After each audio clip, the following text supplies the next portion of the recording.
ఇప్పుడు సిగ్గు ఎగ్గు లేకుండా ఆ వాలంటీర్ దగ్గర తప్పుడు ప్రచారం చేపిస్తూ మేమేదో అడ్డుపడ్డామని మాట్లాడే పరిస్థితికి వచ్చారు. మేము ఆ రోజు ఈరోజు చాలా స్పష్టంగా ఉన్నాం. వాలంటీర్స్ అనేవాళ్ళు రాజకీయంలో ఇన్వాల్వ్ కావడానికి వీలు లేదు.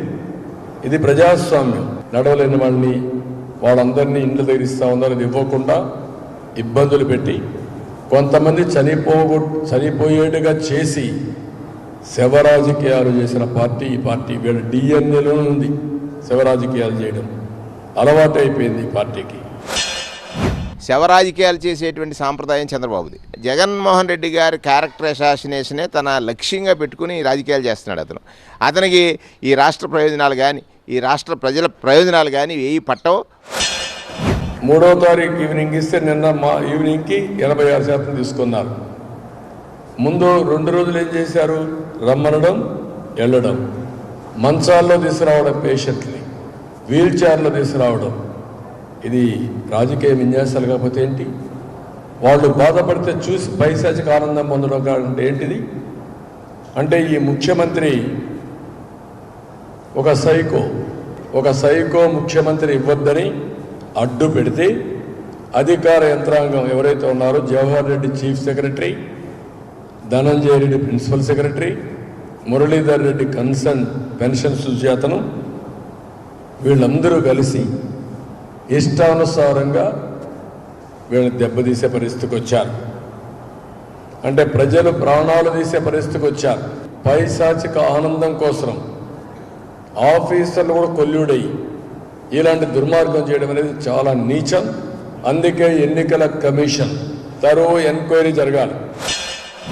పెన్షన్ రాజకీయం పట్ల టెన్షన్ గురైన చంద్రబాబు, ఆయన కార్యకర్తలు, ఆయన నాయకులు గురి చేస్తున్నటువంటి టెన్షన్తో ఫ్రస్ట్రేట్ అయిపోయి ఆయన సైకో మాటలు మాట్లాడుతూ ముఖ్యమంత్రి గారిని సైకో అంటున్నాడు. చంద్రబాబు నాయుడు ఎన్ని కుట్రలు చేసినా కుతంత్రాలు చేసినా ఈ రాష్ట్ర ప్రజలకు తెలుసు. వ్యవస్థను సృష్టించింది ఎవరు? ఏదో అధికారుల మీద రెడ్డి అనే పేరు ఉంది కాబట్టి జవహర్ రెడ్డి గారి మీద, మురళీధర్ రెడ్డి గారి మీద, ధనంజయ రెడ్డి గారి మీద కామెంట్ చేస్తున్నాడు. అంటే నీకు ఎంతసేపు ఏంటంటే తాను దొరికిపోయి ఎదుటివాడి మీద నెట్టాలనేటువంటి ప్రయత్నం చేస్తూ ఉన్నారు. వాళ్ళు సక్రమంగా పనిచేశారు. ఎలక్షన్ కమిషన్కి పిటిషన్ పెట్టించింది నువ్వు. పిటిషన్ పెట్టించి చేసినటువంటి చంద్రబాబు ఈ రాష్ట్రంలో జరిగినటువంటి మరణాలకి కారకుడు. దానితో పాటు వృద్ధుల యొక్క శాపాలకి అతను అర్హుడు. వృద్ధులు పెట్టినటువంటి శాపాలు ఉన్నాయి కదా, దానికి అర్హుడయ్యాడు. సో చంద్రబాబు పరిస్థితి గందరగోళం. గందరగోళంలో చంద్రబాబు పెన్షన్ వల్ల వచ్చింది. పెన్షన్ తీసుకునే వయసులో రాజకీయాలు చేస్తే ఇలాగే ఉంటుంది. వాలంటీర్స్కి మేము వ్యతిరేకం కాదు. మీరు ప్రజలకు సేవ చేయండి, తటస్థంగా ఉండండి, మేము మీకు అండగా ఉంటాం. కానీ మీరు చిన్న తప్పుడు పనులు చేసి ఇరక్కపోవద్దండి.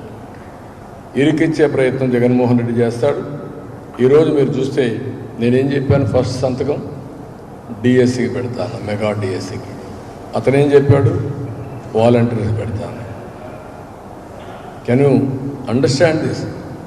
నేను సమాజహితం, అతనిది స్వార్థం.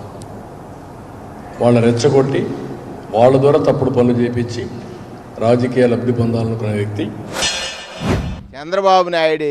కళ్ళబుల్లి కబుర్లకి లేదా చంద్రబాబు నాయుడు బెదిరింపులకి బెదిరిపోయేవాళ్ళు కాదు. ఇవాళ వాళ్లే పెద్ద సైన్యం అయ్యి జగనన్నని రేపొద్దున్న చూడు అధికారంలోకి వచ్చిన తర్వాత వాళ్ళ స్థితి ఎక్కడికి పెరుగుతుంది. అందుకే ఆయన అన్నాడు తొలి సంతకం అని.